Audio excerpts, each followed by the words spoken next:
Voilà, en tout cas, ce matin, ben oui, c'est toujours agréable de passer un moment ensemble entre chrétiens, entre frères et sœurs. Et puis, c'est toujours une grâce, c'est une grâce qu'on a quand même de pouvoir parler de la part de Dieu, de parler qui il est et de parler ce qu'il peut faire dans une vie concrètement. Et moi, j'aime bien ces choses-là, j'aime bien les choses concrètes. Qu'est-ce que Dieu peut faire de concret dans ma vie ou dans la vie en tout cas dans la vie des exemples bibliques qu'on a.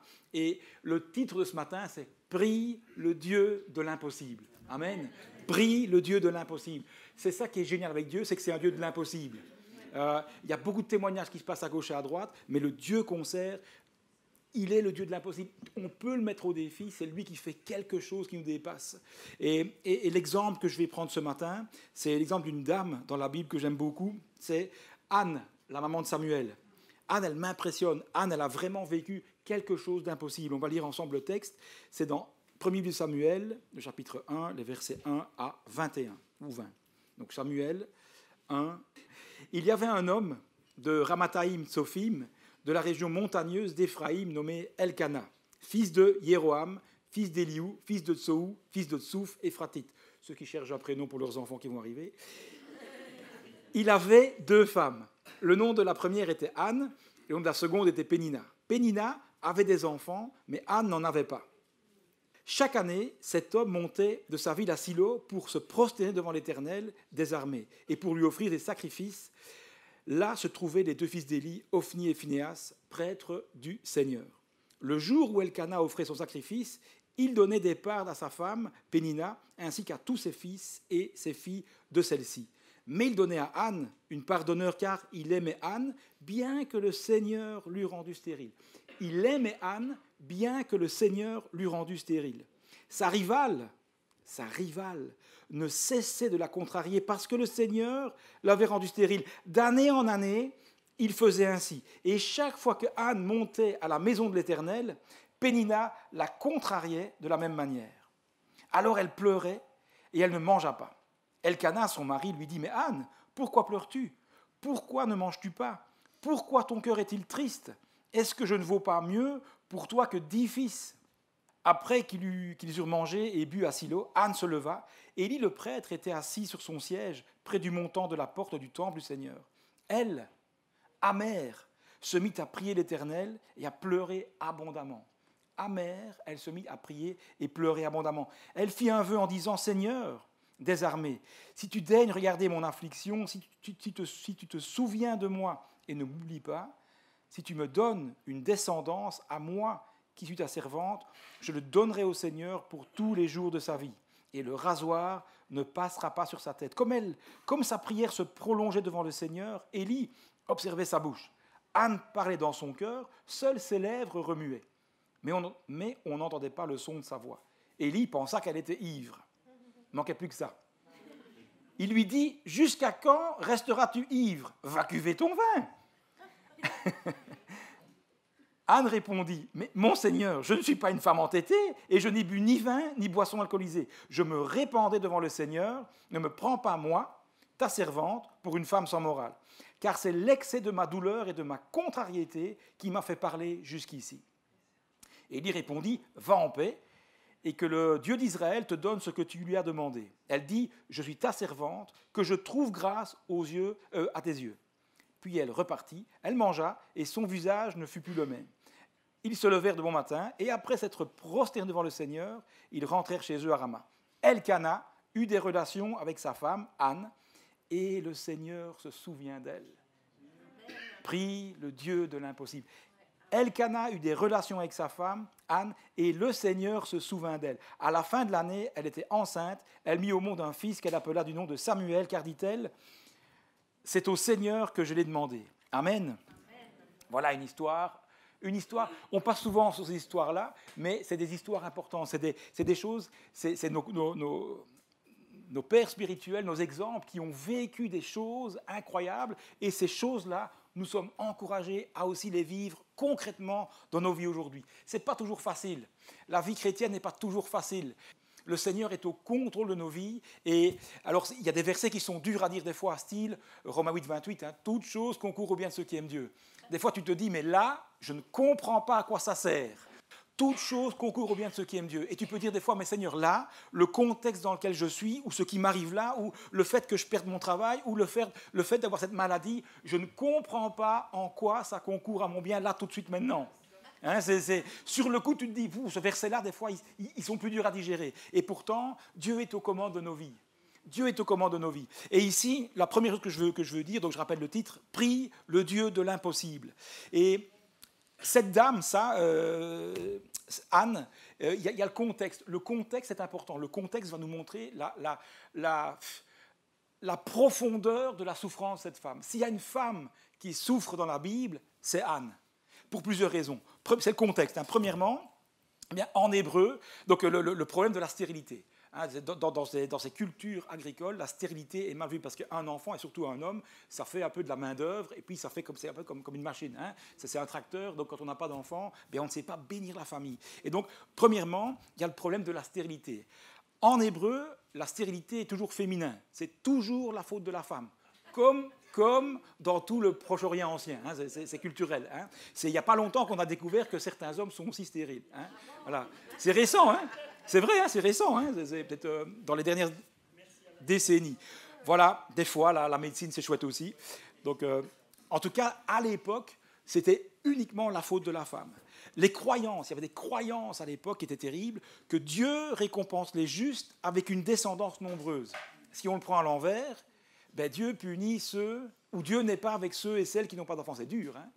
C'est dur pour Anne. La stérilité était vue comme une conséquence du péché. Je n'arrive pas à être enceinte, bon, ça ne me concerne pas tellement, je n'arrive pas à être enceinte, voilà, j'ai essayé, j'ai le ventre, mais ça ne sort pas, je sais pas. Voilà. En tout cas, c'est les conséquences, la stérilité serait la conséquence du péché. Donc, bam, ça rajoute du poids, en tout cas psychologiquement et spirituellement, ça rajoute du poids à la condition d'Anne.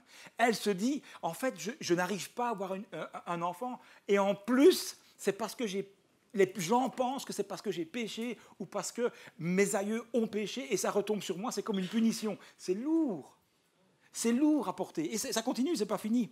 Dans la tradition juive, une femme sans enfant était perçue comme morte et inutile. Ah ouais, c'est violent. Je dis, s'il y a une femme dans la Bible qui sait ce que c'est la souffrance, c'est elle. Et qui sait ce que c'est d'être seule dans la souffrance. Souvent, on est seul là-dedans. Hein. Et puis, il y a le droit juif. On continue. Le droit juif, c'est la stérilité était un motif de divorce. C'est-à-dire que si ta femme n'avait pas donné un enfant en ayant les 10 ans, tu pouvais divorcer pour ça, puisque c'est inutile. C'est même dur à dire. C'est même dur à prêcher ces choses-là. Bref, donc ça, c'est le contexte. Le contexte pèse sur elle. C'est terrible. Et on continue, c'est pas tout. Et elle a une rivale. Dans tout ça, en plus, elle a une rivale qui a beaucoup d'enfants. Pénina. Et elle la pousse, parce que l'hébreu c'est mal traduit ici, elle ne l'ennuie pas, elle la pousse à bout. Elle la pousse à bout parce qu'elle est stérile. Elle se moque d'elle. Regarde, moi j'ai des enfants, toi pas. Tu veux, je t'en revends un. C'est terrible. Bon, ça, elle dit pas ça, hein, c'est moi qui invente. Mais en tout cas, elle la pousse à bout. Elle rend son amertume encore plus amère, si vous voulez. Regarde, moi Dieu m'a béni. Regarde, moi je ne suis pas inutile. Regarde, moi au moins je bénis la famille, etc., etc. Donc elle a une rivale. Avoir une rivale, c'est terrible. Hein. Avoir un rival ou une rivale, c'est terrible. Avoir quelqu'un en face de toi, à côté de toi, qui est jaloux de toi et qui devient ton ou ta rivale, la jalousie, ça tue. Hein. À la croix, ce n'est pas l'adultère qui a tué Jésus, c'est la jalousie de certains responsables. C'est terrible. Donc, bam, encore un peu de poids. Troisième point, son mari. Bon, ça c'est souvent le cas. Le mari ne comprend pas tout à fait tout. Voilà, ça on n'en peut rien, il faut nous pardonner. On fait ce qu'on peut.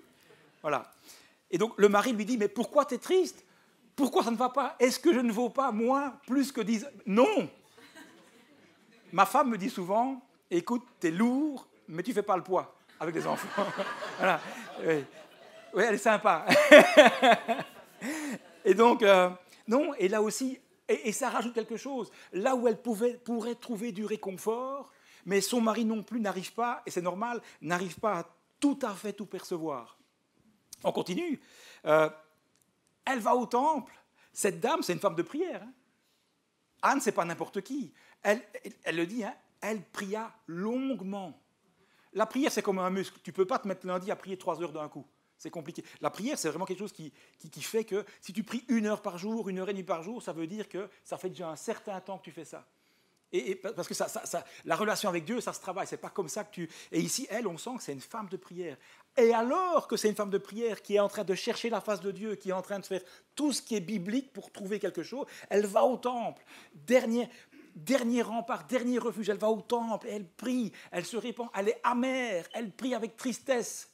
Et là, il y a le responsable, Élie, qui lui dit « Va cuver ton vin !»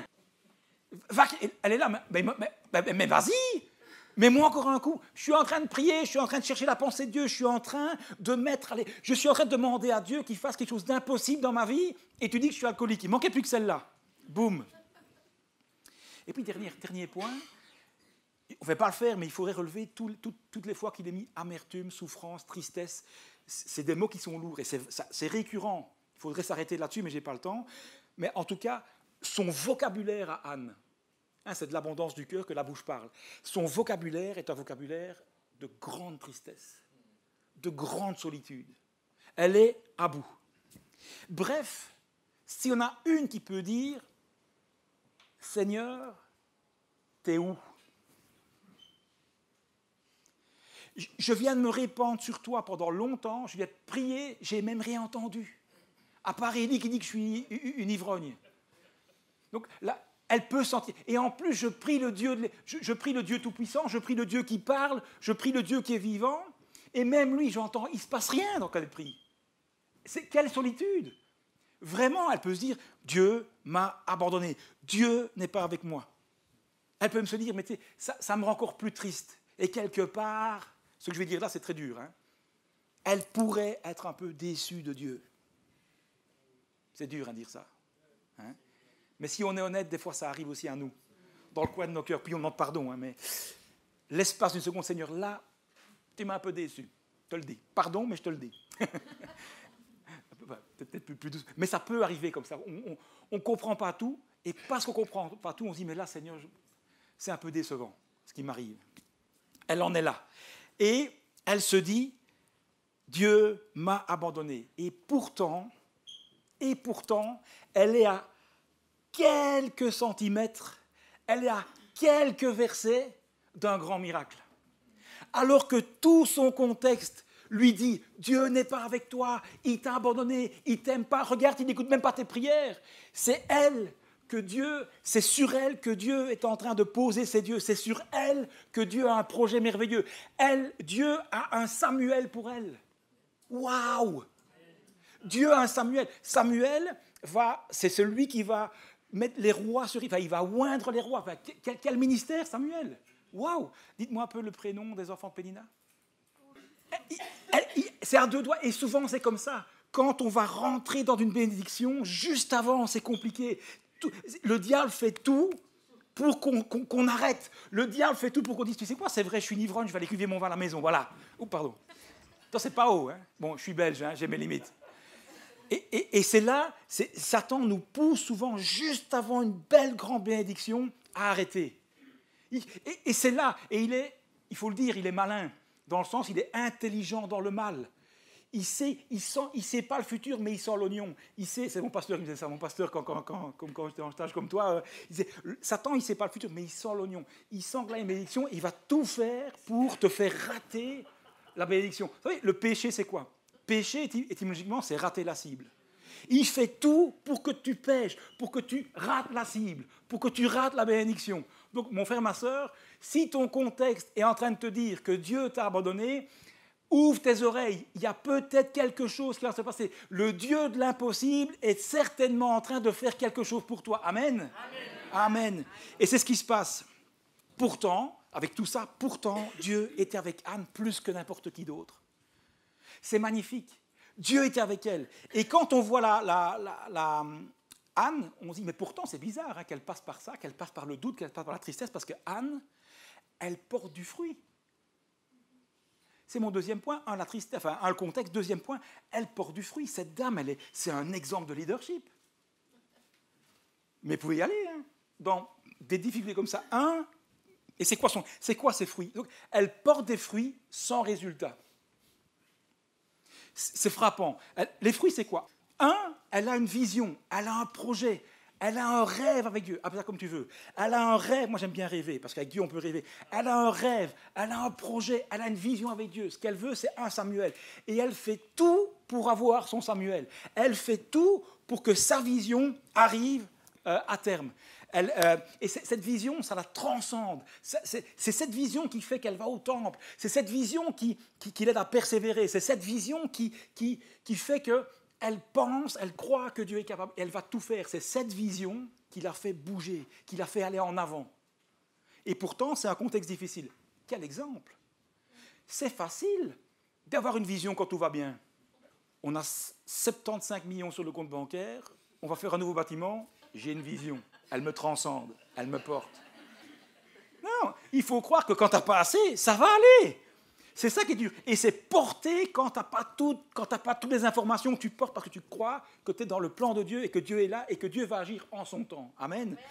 Elle a une vision. Deuxièmement, quelle persévérance. La persévérance, c'est quoi? Un exemple. La persévérance, c'est, voilà, écoute, moi je mets 2 dîmes par mois. Voilà, on a trop de sous avec ma femme, en fait. On n'arrive pas à tout dépenser sur un mois. On soutient 14 missionnaires chaque mois. Écoute, nos enfants, adolescents, 16-18 ans, écoute, ils ne posent jamais de questions compliquées. Ils obéissent au doigt et à l'œil. D'ailleurs, ils sont tellement géniaux que le matin, samedi matin, tous les samedis, évidemment, on a une fille et un garçon, eh bien, la fille descend, elle nettoie tout le salon, elle prépare le déjeuner et elle amène le déjeuner au lit. Oui. Et bien souvent, elle me masse les pieds. Et pendant qu'elle fait ça, mon gamin, il a la voiture intérieure-extérieure. Je vais à l'église, c'est marrant, je vais à l'église, je passe la porte, le pasteur me consacre 1/4 d'heure par culte juste à moi. On est 800 à l'église, mais pour moi, il a 1/4 d'heure.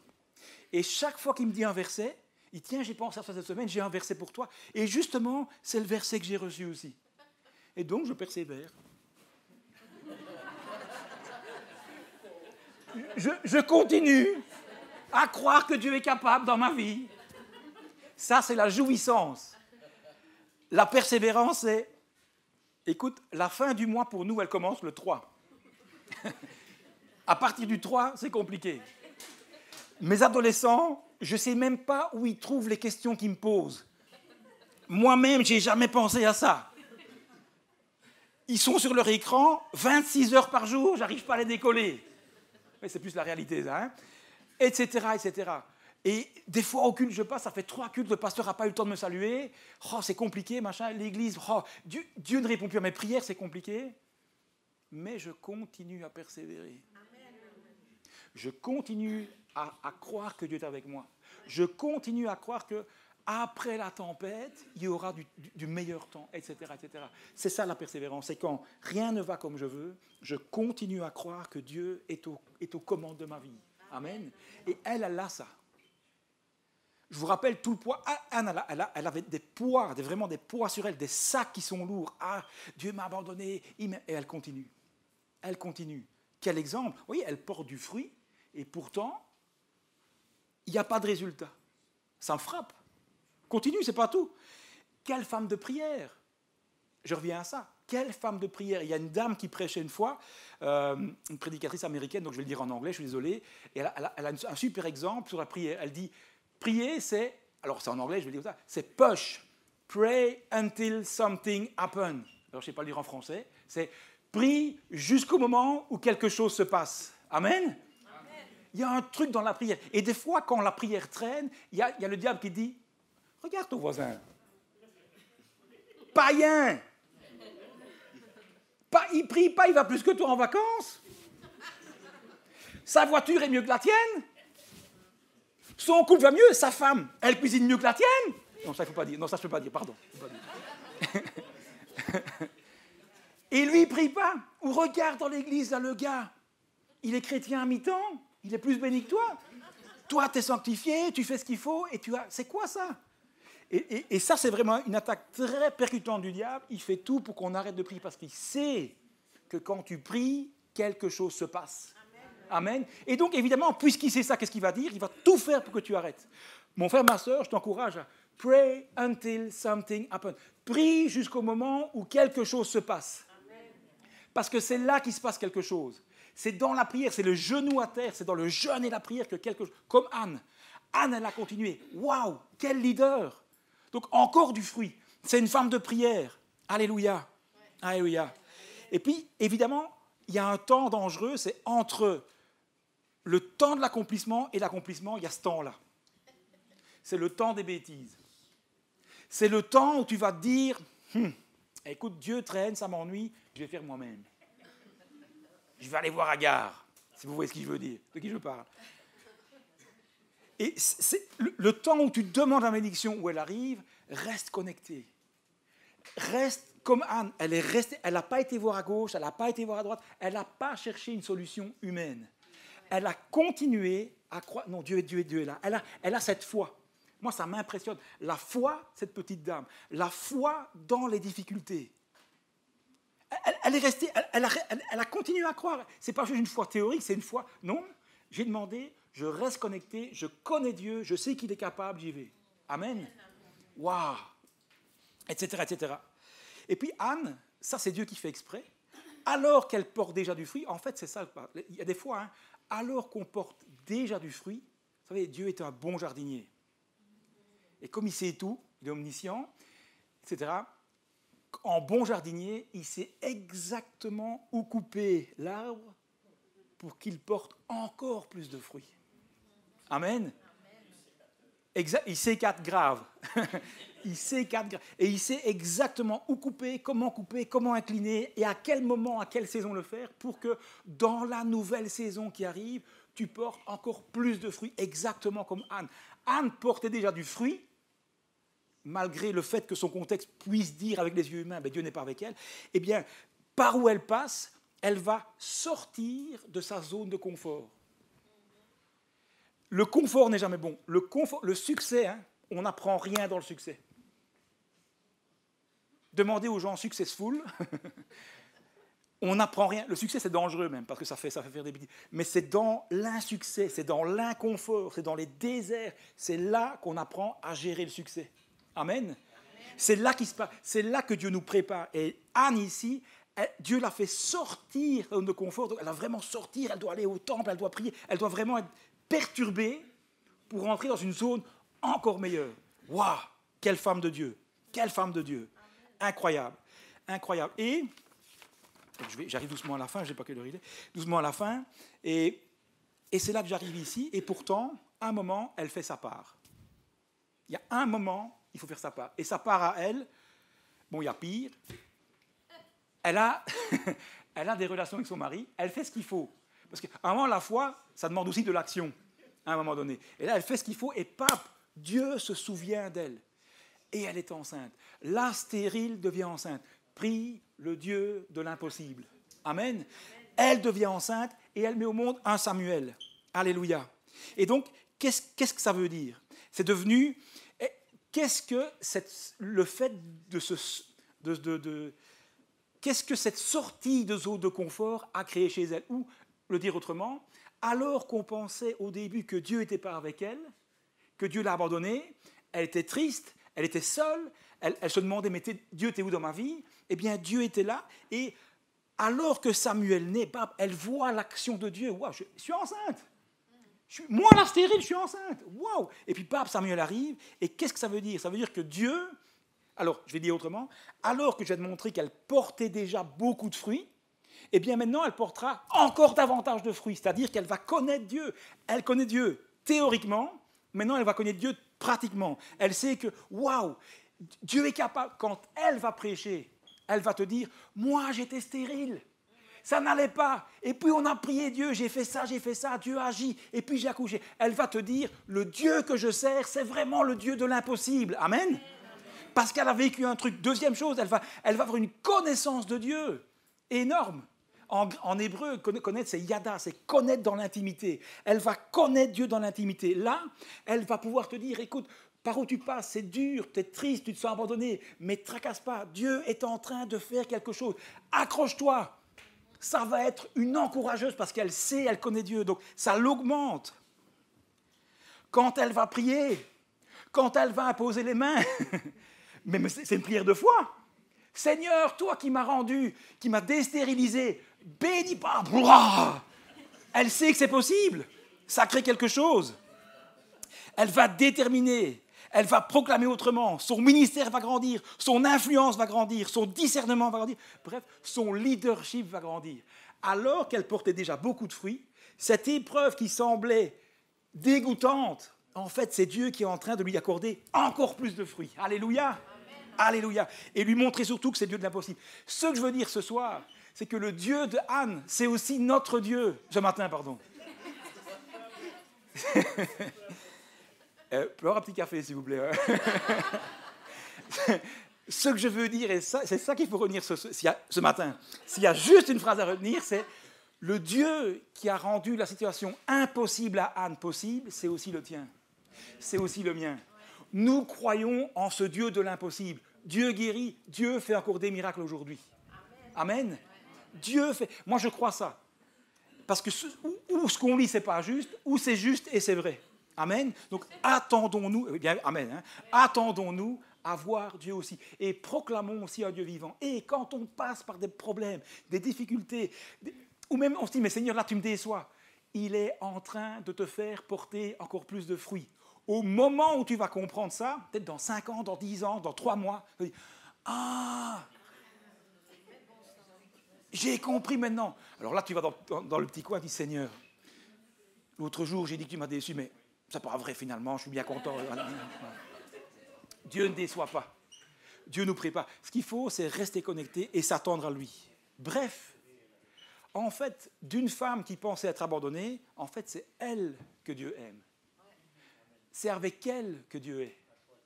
C'est avec elle que Dieu a un projet. Dieu est à ses côtés, Dieu la coach, et Dieu est avec elle. Et ce qu'il faut faire, nous les chrétiens, parce que des fois, on donne un coup de main à l'ennemi. Il faut l'avouer. Hein. Voilà. Bon, pas les Belges, mais vous les Suisses, oui. Donc des fois, on est appelé, hein, quand quelqu'un passe par une souffrance, quand quelqu'un est devant nous, à la place de critiquer trop vite et de dire, tu sais, il n'y a pas de fumée sans feu, tout ça, discernons aussi. Simplement, nos vies, c'est un peu comme les saisons, comme un arbre. Un arbre fruitier, le meilleur arbre fruitier du monde, ne porte pas de fruits en hiver. C'est pas possible. Il ne porte pas de fruits au printemps, il ne porte pas de fruits en automne, il porte seulement des fruits, une fois ou deux, pape, bon, je ne suis pas spécialiste, une fois ou deux, en saison en tout cas. Il y a des saisons pour des fruits et des saisons pour pas de fruits. Et donc, devant nous, on est appelés, et c'est un gros mot que je vais dire, à discerner. Nous sommes appelés à devenir des chrétiens matures, étant capables de discerner par quel passage mon frère, ma sœur passe, et à la place de dire, tu sais, il n'y a pas de fumée sans feu, il est difficile, il est un orgueil, non. Mon frère, ne tracasse pas, j'ai discerné, j'ai prié pour toi, tu passes par un temps, mais des fruits arrivent. Courage. Amen. Et pas de dire au célibataire qui prie depuis 10 ans pour sa femme, tu sais, il est difficile.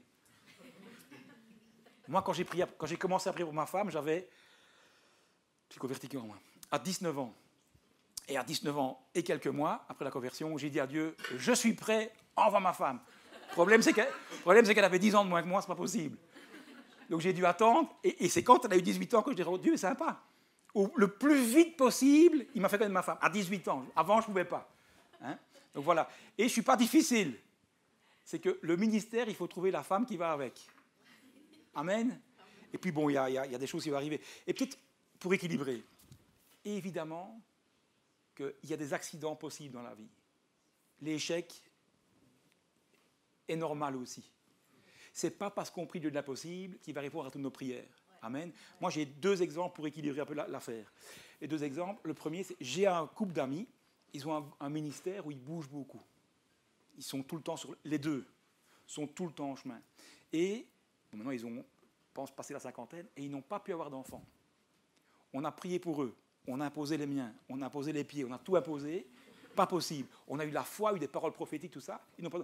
Aujourd'hui, ils disent eux-mêmes, en fait, merci Seigneur, parce que si on avait eu un enfant, on n'aurait pas pu avoir le ministère qu'on a. Dieu est aux commandes. Amen. Et un autre exemple pour le mariage, parce que le mariage n'est pas la panacée. Il y a des gens appelés au célibat. Bon, là aussi, il y a aussi une dame qui m'a dit une fois, ben voilà, moi j'ai, je ne sais plus quel âge elle a, beaucoup, 50 ans plus TVA et les taxes, ça fait je ne sais pas combien, et elle me dit, voilà, moi je me suis jamais mariée, mais c'est normal, je suis parti en mission, et puis dans le temps, c'est pas comme maintenant, il n'y a pas WhatsApp, tout ça. Elle est partie en mission, elle partait des 3, 4, 5 ans, puis comment voulez-vous vous marier et avoir des enfants? C'est pas possible. Donc dans ce cas-là, le célibat, ben, il est prescrit, donc évidemment. Donc ce qu'il faut, c'est discerner. Discerner ce que Dieu veut, et puis attends-toi à ton miracle avec Dieu qui est là. Mais le miracle de l'un n'est pas le miracle de l'autre. La situation de l'un n'est pas la situation de l'autre. C'est à nous à entendre la voix de Dieu et prier pour ça. Amen. Conclusion, alors, je vais faire une phrase ou deux, alors que Anne avait une situation compliquée, alors que Anne avait une situation qui, au niveau des yeux humains, on aurait pu dire, écoute, Dieu n'est pas avec elle, c'était tout le contraire qui se passait. Dieu était avec elle et il était en train de la préparer à vivre une saison avec encore plus de fruits. Dieu la préparait à vivre son miracle. Et Dieu est tellement bon qu'après, elle a encore eu d'autres enfants. Amen. Et puis vous lirez chez vous le cantique d'Anne, juste après, chapitre 2. Merveilleux, merveilleux cantique. Elle a fait un temps de louange phénoménal, parce qu'elle a vécu quelque chose. Et je nous encourage à vivre ça. Et donc, peut-être que dans ta vie aussi, tu passes par là. Peut-être que tu te dis, mais c'est bizarre, j'ai l'impression que je porte du fruit, et pourtant je ne vois pas les résultats. J'ai l'impression que je fais bien, et voilà, et je ne vois pas de résultats. Et puis les gens, c'est dur. Je passe par un moment difficile comme ça, où il n'y a pas de péché, mais c'est juste dur comme ça. Et j'aimerais t'encourager ce matin, j'aimerais que tout le monde ferme les yeux, on va faire un petit appel, et j'aimerais que tu reçoives cet encouragement, parce que c'est vraiment ça ce matin, c'est un encouragement. Ne sois pas découragé, mon frère, ma sœur. Dieu voit tes larmes, Dieu voit ta tristesse. Et ce n'est pas parce que tu es triste, et ce n'est pas parce que tu n'es pas béni à la manière des hommes et des femmes que Dieu n'est pas avec toi. Dieu prépare aussi pour toi, en son temps, quelque chose de magnifique. Et peut-être que tu passes par un temps où c'est un peu difficile, où c'est décourageant, et c'est normal.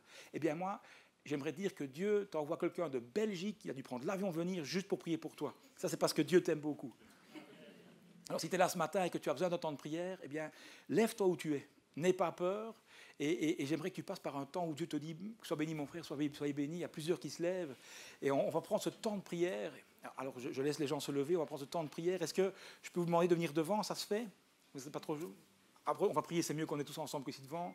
Il y en a beaucoup. Donc, les autres, fermez vos yeux. Fermez vos yeux, et puis c'est entre toi et Dieu. Avancez, n'ayez pas peur, on va avancer ici. Puis demander à Philippe de me rejoindre pour prier. Alléluia. Alléluia.